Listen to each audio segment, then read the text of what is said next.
Good evening, everyone. My name is Brian Grzymkowski. I'm one of the assistant directors of graduate admissions at William Paterson University. First and foremost, I want to thank all of you for taking time to join us this evening. We realize that these are very unique times, and certainly it means a lot to us that you're able to join us through this modality. It goes without saying we would much rather be meeting you on campus right now, having the opportunity to sit down with you face-to-face and talk about your interests in our graduate programs. But under these circumstances, we hope that this is still a good and convenient way for you to get a lot of information in a very short window of time. Certainly, it's our hope that you'll be able to meet with us on campus in the very near future. Just for an update for what's been going on campus, because I know some of you might be current William Paterson students, some of you might not, so some of you may be getting the updates and the notifications, but we are working on a remote schedule right now for those of us that are faculty and staff. That is through April 3rd. The campus is closed at the moment, and we do have our courses for the spring semester that are going to be continuing online for the remainder of the semester. We're very proud to report, if you haven't seen in the news, that we do have a remote testing center that is on campus in one of our parking lots as of today for the first time for COVID-19. So certainly if we can't all be there for academic purposes, we're glad that the campus is being used for a another very important purpose. So that is what has been happening right now. Like many of you, we're all adjusting. There are a lot of changes that have taken place. But most importantly, we wanted to make sure that you knew that we are here to answer your questions, that we are going to be continuing with preparation for the upcoming summer session that starts on May 26th, and in the future for our fall semester that begins on September 2nd. We wanted to cover everything about all of the programs we have here within the College of Business. And I am joined by my colleague, Jay Davis, who is going to speak as well and talk through different points about some of our programs within the College of Business as well. I want to make sure you knew that we are recording this presentation in its entirety. Now, I do realize that many of you are juggling families, work responsibilities, a number of things on a whole new level. So we realize some of you may need to duck out early for one reason or another, or some of you may end up joining us a little bit late and maybe missing some of our presentation.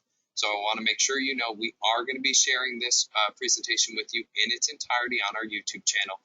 You'll get an email from us probably by Friday with a link. So if you need to go back, refer to any of this, and when you have a bit more time or maybe some peace and quiet, we want to make sure you have that opportunity too. So just wanted to make sure you knew that. Lastly, if you have any questions as we go through our presentation, you'll notice that there is a chat box there where you can type questions. We are going to be reading off some of those. I'll be reading them to my colleague Jay, and between the both of us, we'll be fielding your questions. We found that that is the easiest format for everybody and ensures you get your questions answered. If for any reason you have to duck out early, you have a question, we're not able to get it, we'll make sure that we get in touch with you and we get you the answers that you need.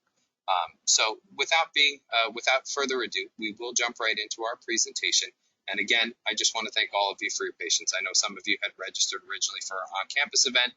We thank you for joining us for this modality, and certainly we hope that this presentation is helpful for you. So again, here on behalf of the Cotsakos College of Business, I'm joined by Jay Davis, who's going to speak in just a moment. We wanted to make sure that you had our contact information. Obviously, we want the opportunity to answer your questions. You may have follow-up questions tomorrow, a week from now, a month from now.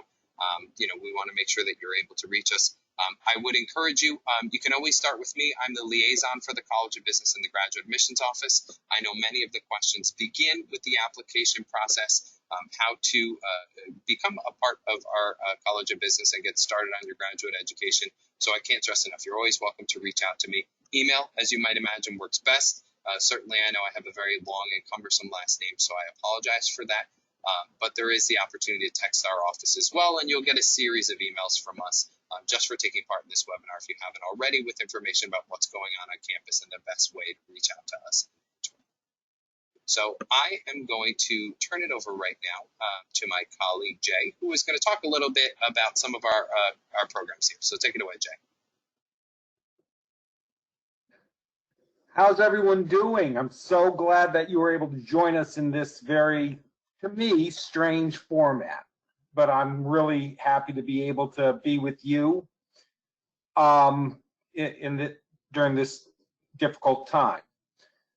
And I'm really excited that all of you guys are interested in joining our community of scholars here at William Paterson University and the Cotsakos College of Business.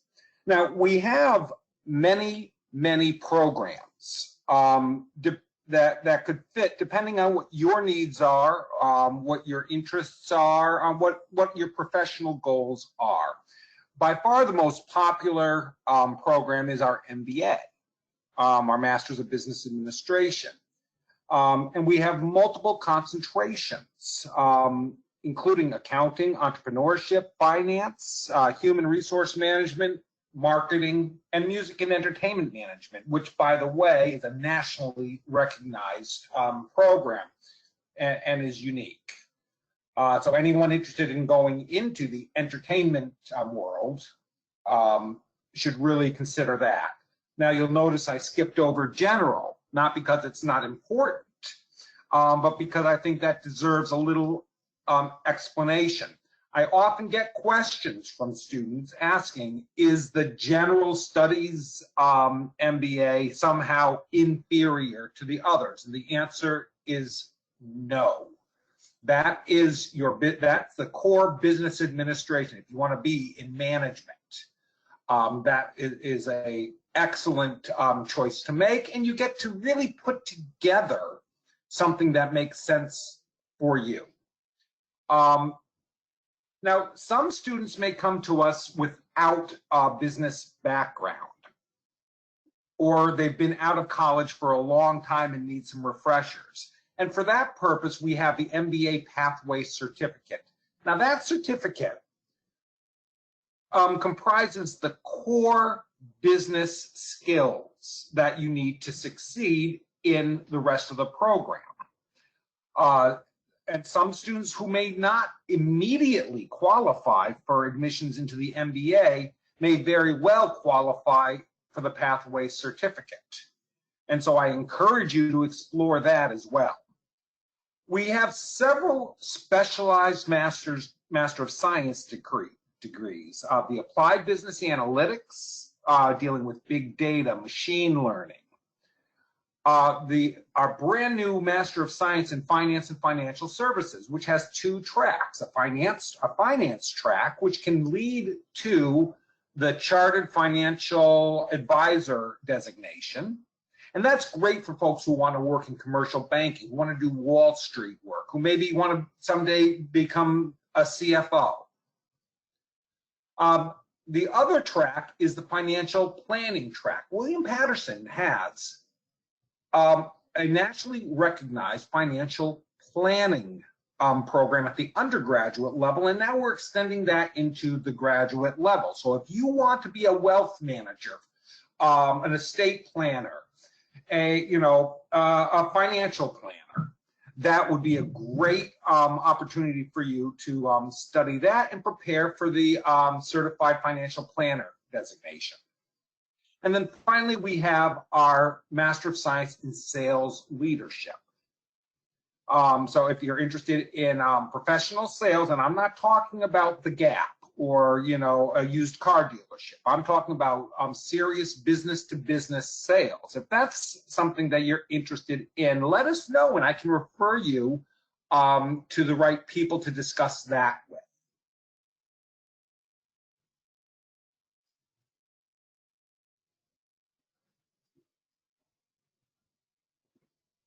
Okay, I guess this is my slide as well. Okay, sorry, Brian. Now, most of our programs accept students on a rolling admissions. What does that mean? That means you can start the program during any term except for winter. So maybe you might want to start during the summer session, fall, or spring. That's possible with the MBA and the Pathway Certificate. It also is going to be true with the MS in Finance and Financial Services. We've already admitted students for the current semester. We'll also be admitting students for this summer.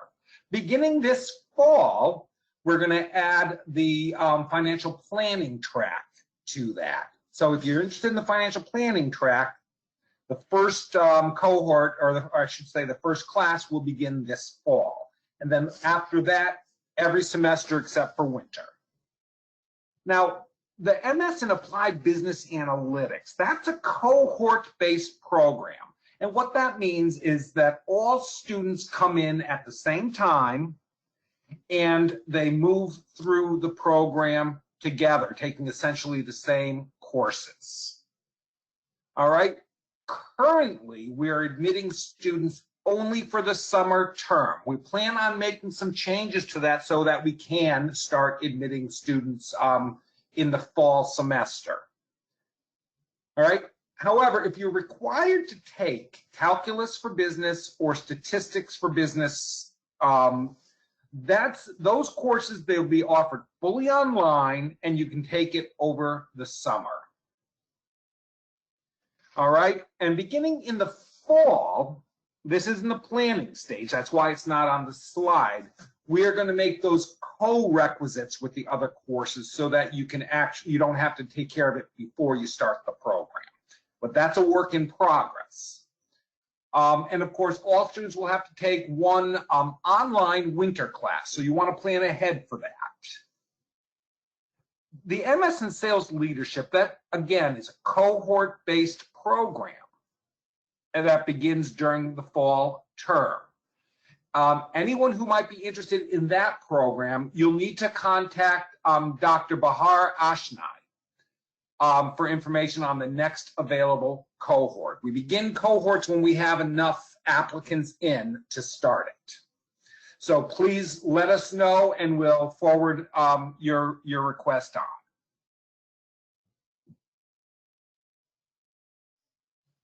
All right, Jay, I'm going to take it over for this one, and I will kick it back over to you when we get to the next slide that you're going to be covering.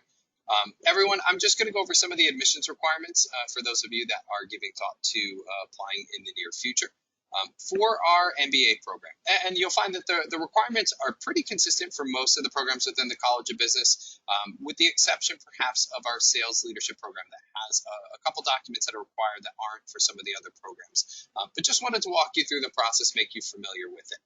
First thing I want to make sure everybody knows, if you are a domestic student, we are going to need an official copy of all of your college transcripts. Now, just to clarify on what all means, if you began at a community college, or if you started your undergraduate degree at a different university at which you find yourself now, and where you're going to graduate and have your degree conferred from, we recommend submitting all of those transcripts to us. And the reason for that, which Jay is going to talk a little bit about in a bit, is that we review your transcripts to determine if you qualify for a waiver for any of our lower core courses as a part of the MBA. The only way that we can do that properly and make sure we do it efficiently is so that we have all of the places that you've taken undergraduate credits, where you've earned credits is important to us. A good example is there was a student from the prior term who applied and had one transcript where she said, you know what, I don't think I need to submit this. I only took 2 courses at that university, and I don't know if that's something that you'd even need.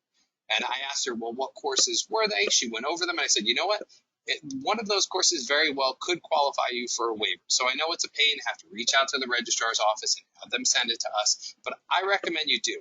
She did, and she had a course waived. And the reason I reference that is because that is approximately $2,100 right there for one course that was waived for her that she didn't have to take. And $2,100 or more, if you qualify for more of the lower core waivers, is more than worth your time. So you can certainly have that dialogue with me, with Jay. We can give you some advice and make sure that you're submitting a transcript that we might actually need to review. But I just gave that anecdotal reference because I want to make sure you're aware. It can be a benefit to you to get us all of those transcripts, even one that you think, oh, well, you know, maybe that might not be necessary. It could make a big difference monetarily for you. So we want to make sure that you're giving us all the information we need to try and help you whenever we can. The other thing is, if you have any master's level transcripts, if you've pursued a doctoral degree, anything that might be related particularly to business, where you're wondering, hey, maybe some of these courses might transfer over, they very well could, but we won't know that unless we have the opportunity to review that transcript and consider it. The College of Business will review any graduate level coursework that you've done in the past, and they will make the determination if any of those credits might be able to come over. Up to 49% of the credits required for a matriculated program can be considered. So do make sure if you've completed a master's in the past, or if you started a master's, that you can consider sending those to us as well. They do have to be official. Brian? Yeah, go ahead, Jay. I'm sorry to interrupt, but what Brian was just talking about was the university policy regarding transfer credits. In the College of Business, a maximum of 2 courses, 6 credits can be transferred in. Thank you very much, Jay. Sorry about that. That's all right. And the other thing I want to make sure you know is we realize these are very unique times. So one thing that I would stress above all else is that we are trying to work with applicants to allow you to submit unofficial documents whenever possible as far as transcripts are concerned. We realize that many universities are working under different circumstances right now. Some have a very good system in place to continue to provide us with official copies of transcripts, either electronically or otherwise. But as you might imagine, receiving documents by post is a bit challenging right now. So we want to make sure that we're not holding up your application for documents that you will be able to supply us with later.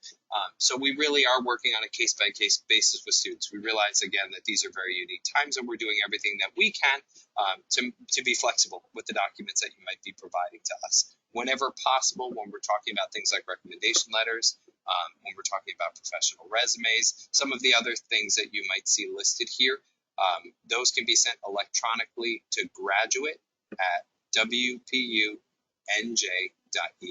which is our main graduate inbox, as an attachment, whether it's a PDF file, a Word document. Obviously, right now, we're doing everything we can to be accommodating. We want to make sure that we're willing to work with you. We are looking for a GPA of a 3.0 on a 4.0 scale. That's a cumulative GPA overall. If you fall below that threshold, they're handled on a case-by-case basis. And Jay is going to talk in just a moment about our Pathway Certificate, which might be an option for applicants who fall below that threshold as well. For international applicants, if we have any students that are joining us from abroad right now, want to let you know that we require an official copy of a course-by-course evaluation from a NACE's approved credential evaluation service. There is a wide range of services that fall under that umbrella. If you go to naces.org, you'll see a list of all of the member organizations.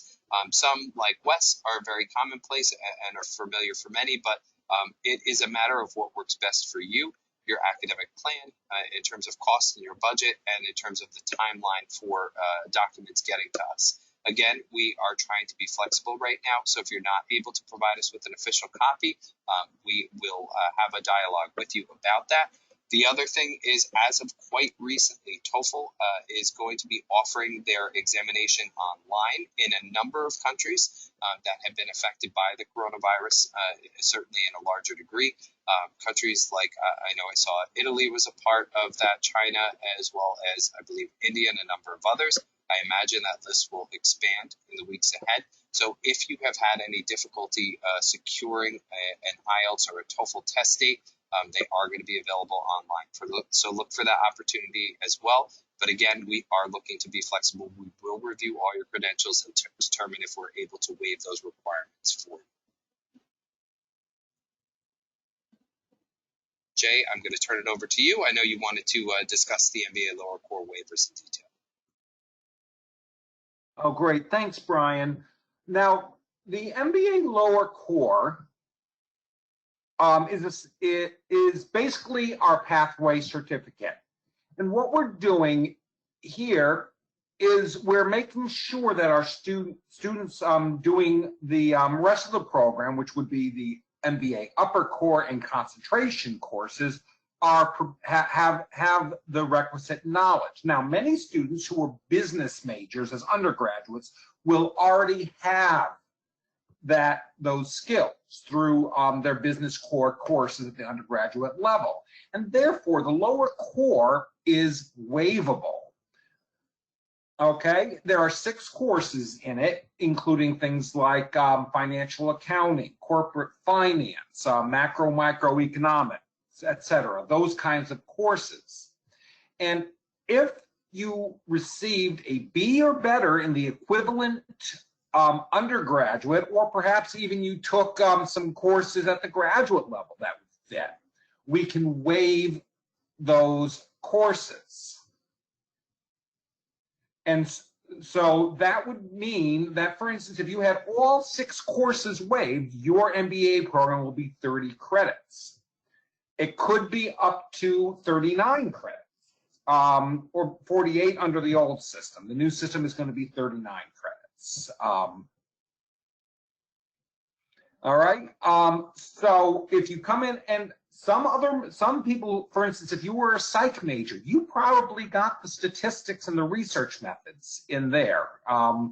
So don't just assume that you're going to need to take all of them, even if you were not a business major. Make sure you submit all of your transcripts, and then after graduate admissions looks at it, I usually take a second look at it just to find some other things. And sometimes I do, sometimes I don't. And if you don't agree with what admissions or I say initially, question us. We can always look at it a third time. We don't mind. And if you are offered, by the way, I don't know if this is coming up on a second slide, so Brian, please stop me if I'm getting ahead of us. If you apply for the MBA, you may be offered, rather than the full MBA, you might be offered the Pathway Certificate. Don't be offended by that. You'll likely have had to take those courses anyway, and it'll really give you a chance to get up to speed. Oh, there it is. I did get ahead of myself. Okay, as I said, the MBA Pathway Certificate is the lower core.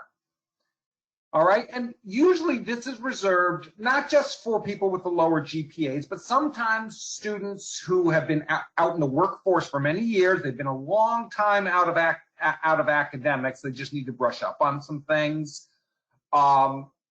They come from they have a background that's not business. But generally speaking, if you have a cumulative undergraduate GPA of between 2.5 and 2.99, you will likely be offered this program.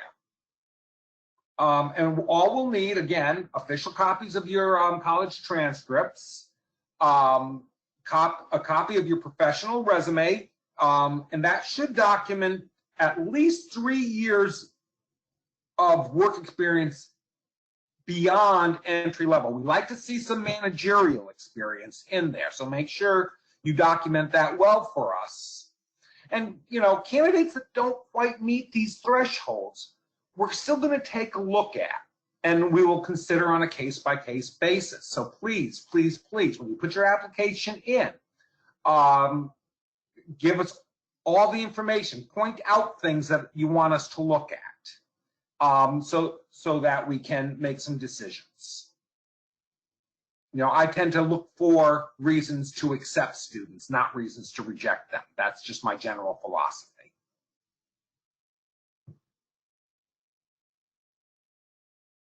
Okay, Jay. I am going to jump right in and talk a little bit about the admissions requirements for the MS in Business Analytics. I know a couple of you who registered today expressed an interest in the program, so just wanted to let you know what we need for this particular program. It's very similar to some of the others. The main thing that I would stress here is in the case of the MBA, we are looking for a GMAT or a GRE score for applicants whose GPA fall below a 3.0. In this case, please note that a GMAT or a GRE is not required for consideration for the program. All of the other requirements are the same as what we went over before for the MBA. So you'll see that we need official copies of your college transcripts. We need that GPA of a 3.0 on a 4.0 scale.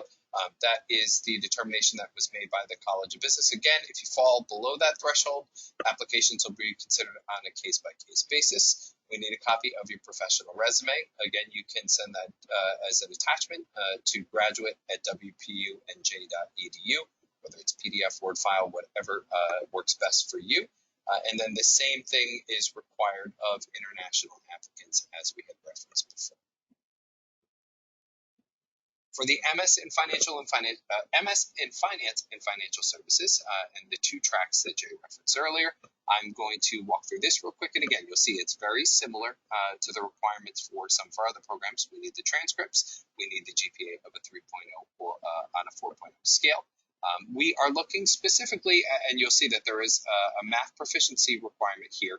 We want to see demonstrated mathematical proficiency, a grade of a B or better in business math, pre-calc, or calc, or an equivalent course. And again, that's at the discretion of the College of Business. So if you're wondering to yourself, does this meet the requirement? Does this not? I would recommend having that dialogue with Jay. He can give you some guidance on whether you meet that requirement.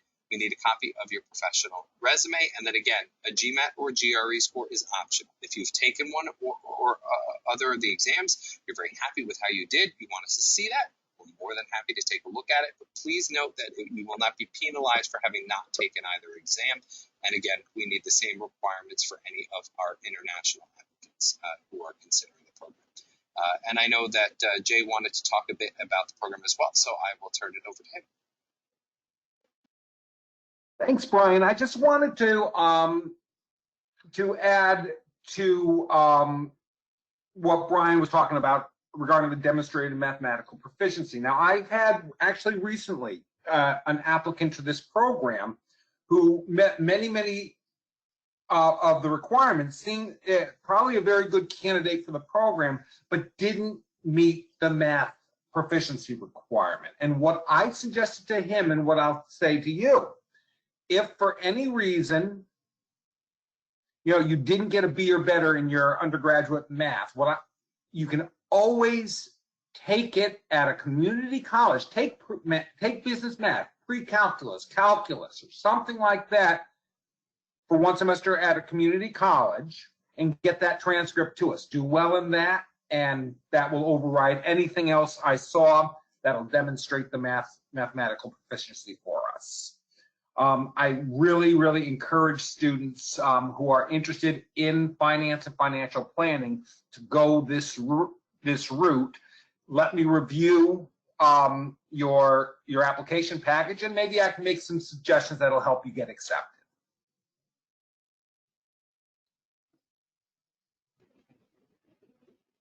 MS in sales leadership, again, I know I referenced a little bit earlier, they have a couple documents that are unique to this particular program, so I just want to make sure you're aware.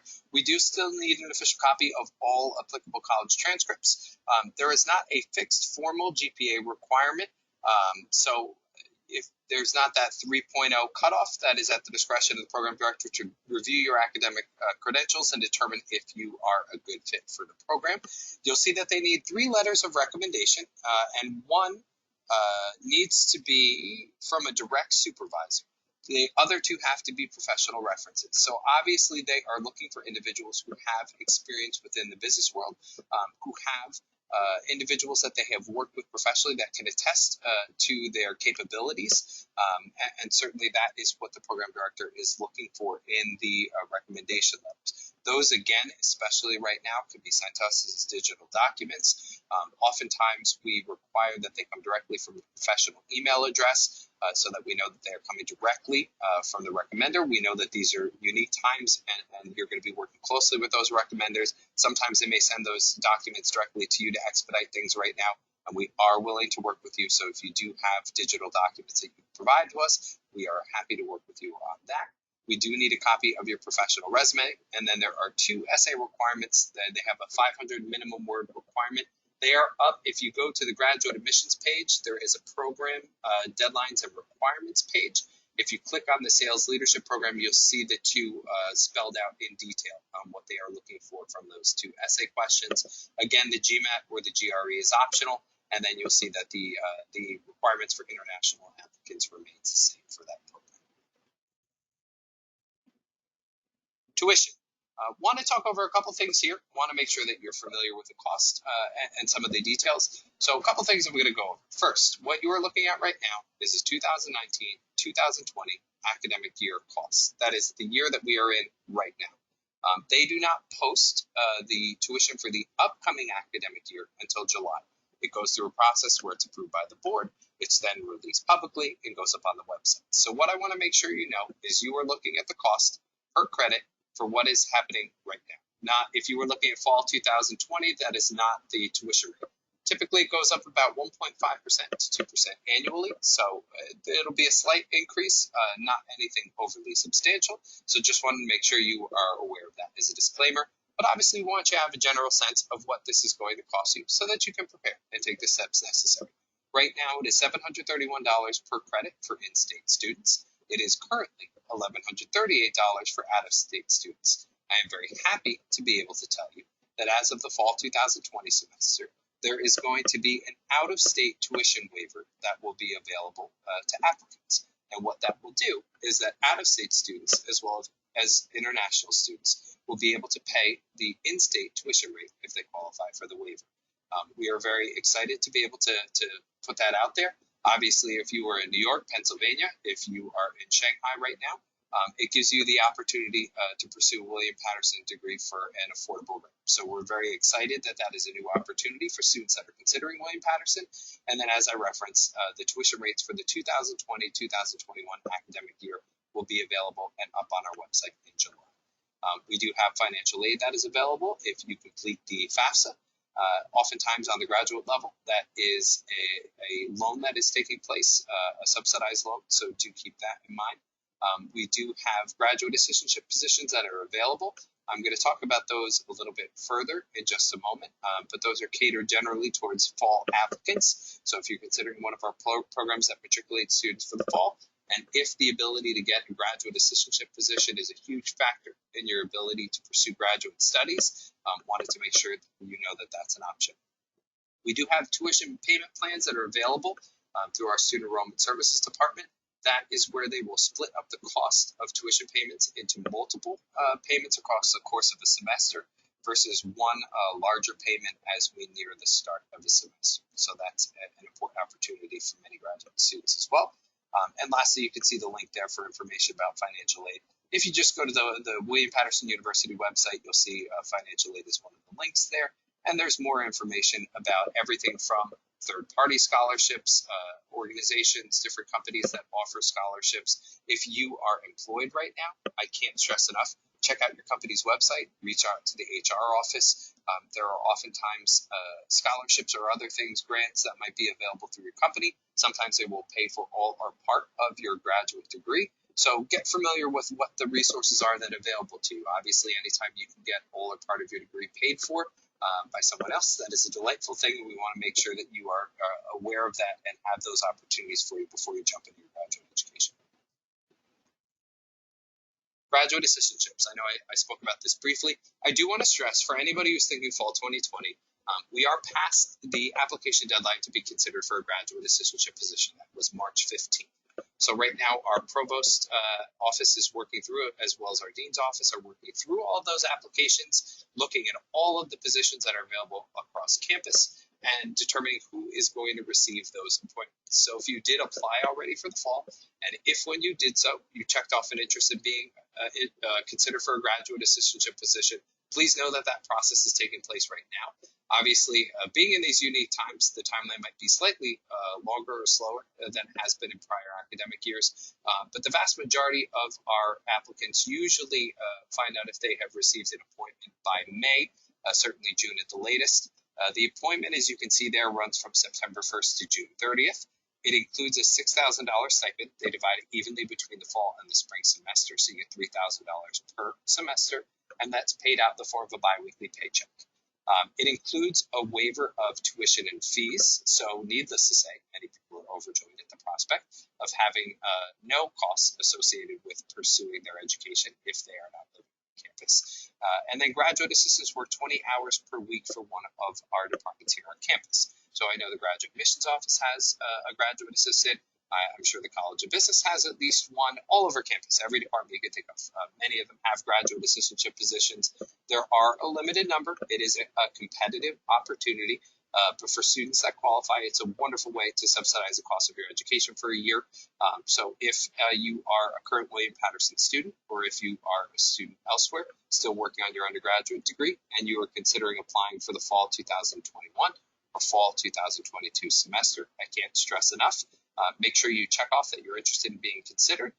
It certainly can't hurt. And at best, you will receive an award and be able to have part of your degree subsidized. So just want to make sure you are aware that's an opportunity. And that concludes the formal part of our presentation.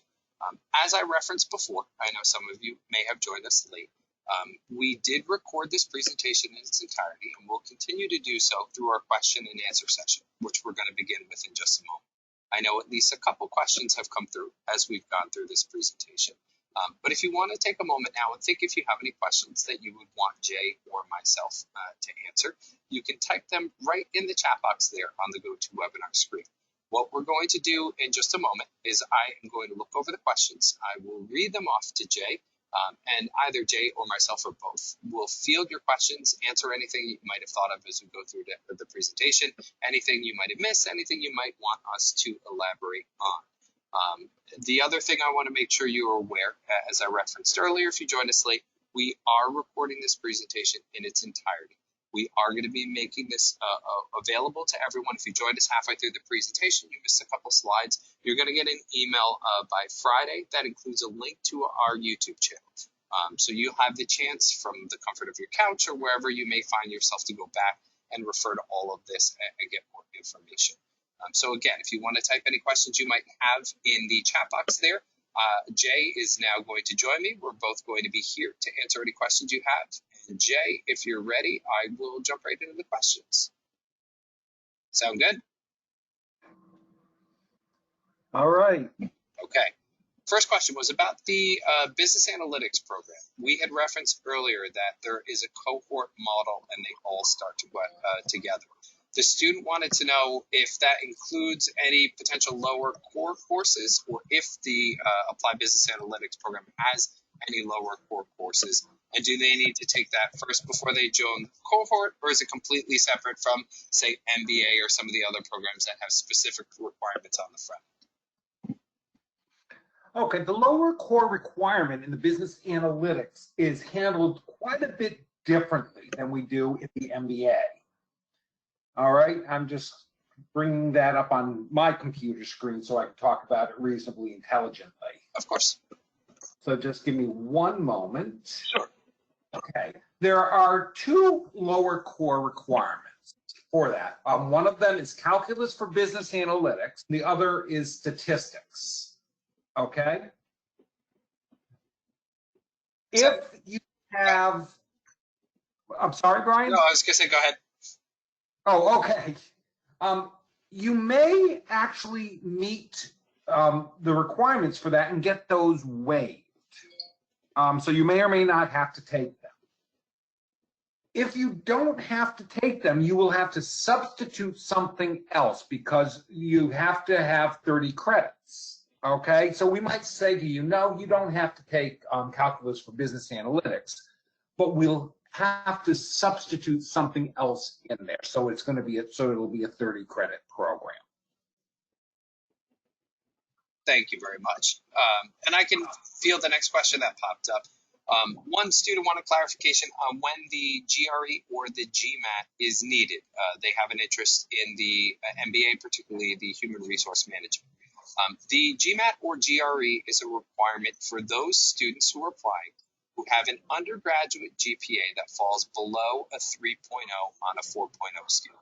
For any international students, it's on a US 4.0 scale. So after you get the credential evaluation, if your cumulative GPA on a US 4.0 scale falls below a 3.0, we would require either the GMAT or the GRE score in order to complete your application.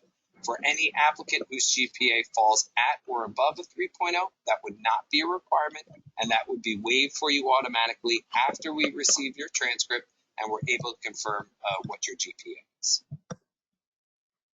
And then we had actually another question about the business analytics program. Okay. One person said, sorry, I got to scroll up real quick. I'm currently an analytics analyst and have been for the last 15 years. They're currently finishing their BA in liberal studies to get the BA, and they will be done in the spring. Their question is, they are not a business major. Do they need to take additional classes in order to enroll in the Applied Business Analytics program? No, you do not have to have a business background in this at all. As long as you've got the mathematical skills and the stats skills, you should be fine. But I would absolutely encourage you to put in your application, okay? And we'll take a look. Brian, do we have a way of asking them for some additional information? Yeah, I can always type a comment to anybody, or you can say it here if you'd like. And if they are still in attendance, I can always add more. Okay, actually, you know what? The questioner on this one, why don't you go ahead and send me an email at davisw12@wpunj.edu. I'd like to discuss this with you a little bit more. Thank you very much. And then another student wanted to know about the responsibilities for a graduate assistant. So I can talk about that a little bit. The truth is it varies a little bit by the needs of the department. The responsibilities that a graduate assistant would have varies a little bit. For our purposes, they help us with everything from our open house events, getting them organized and underway. They handle a lot of the interactions that we have with students that walk into our office. They do help us with some of the clerical work that takes place, some of the email correspondence that takes place, and everything in between. Again, it's at 20 hours per week. So what a graduate assistantship looks like in the graduate admissions office might be very different from, say, the College of Business or the athletic department, the marketing and communications office, and everything in between. So these offices know what their needs are, and they make that very clear to the provost office and the dean's offices they're going through.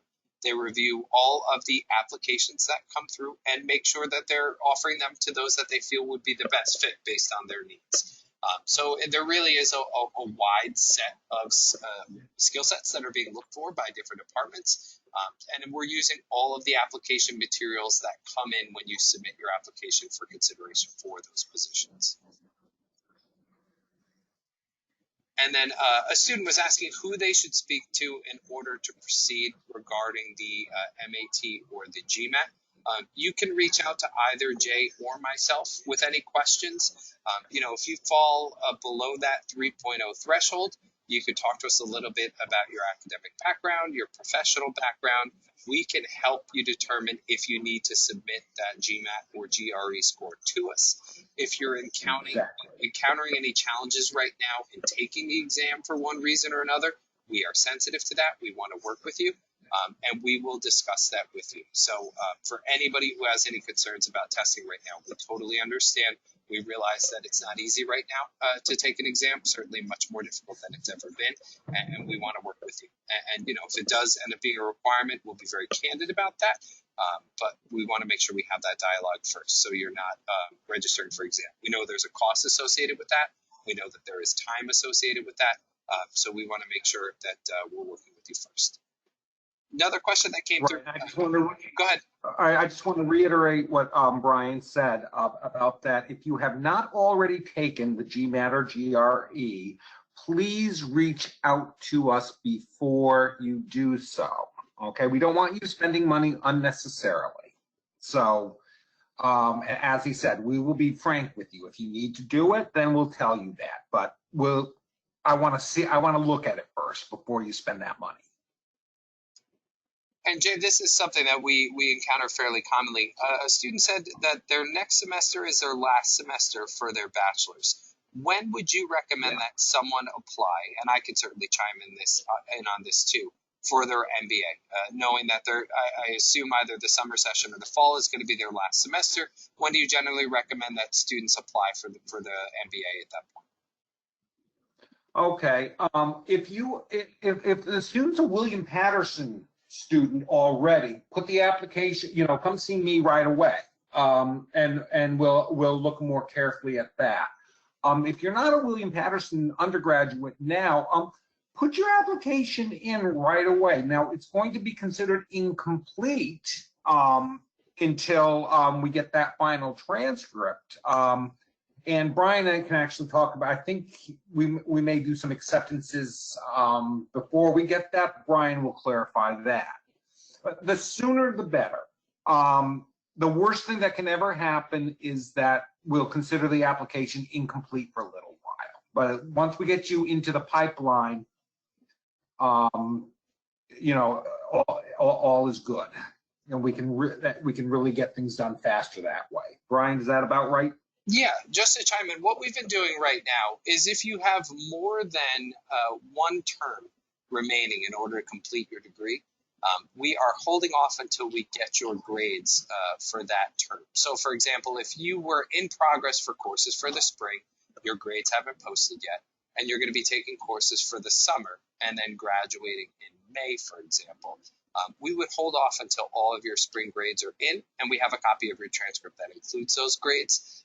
If you are in the final semester to complete your degree, that's at the time where we generally recommend that you submit your application. We can render a decision based off that immediately and get you hopefully accepted for the program and get you all set to move on towards your graduate degree. We just like to make sure that, if you've got 2 or 3 semesters in progress, that can be a bit early for you to apply and move forward. Because again, a lot can happen in 2 terms, and we want to make sure that you're on target to graduate on time, that your GPA reflects what we're seeing in front of us. And obviously, oftentimes, you'll have courses that are going to be in progress that may very well fulfill some of those lower core waivers that we referenced before. And we'd like to make sure that you're considered for them and that we know that you're going to qualify for them, so you know how many credits you have to complete in order to earn your MBA degree here. So there are a number of reasons for it. But yeah, that would be my advice for anybody who might be considering at that point. It looks like, at least as of now, Jay, we've worked our way through all of the questions that came through. So what we will do now is we'll formally conclude the presentation. But I know both Jay and I are going to stick around for a bit in case you do think of any more questions. I can't stress enough that we're going to continue to be available for you.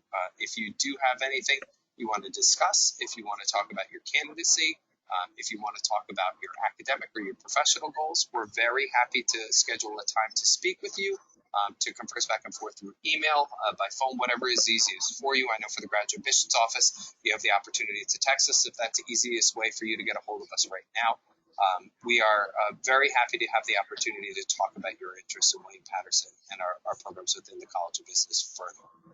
So again, I can't thank all of you enough for taking time out of your schedule to join us. I know these are, to put it bluntly, crazy times, and we're very happy that we're able to still have the opportunity to present this information to you. I hope this was helpful for you.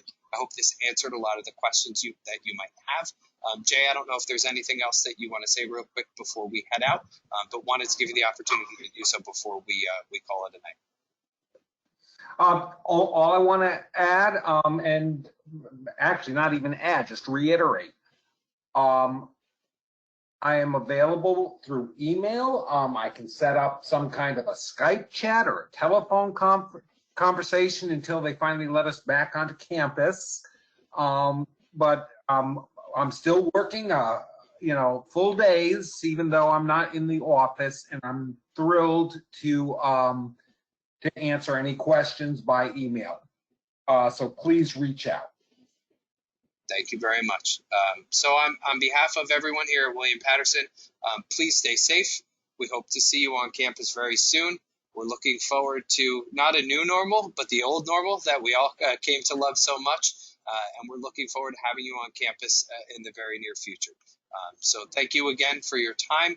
We look forward to hearing from you. And if you haven't already applied, we're looking forward to seeing your application in the near future. And otherwise, have a wonderful evening. And thank you again.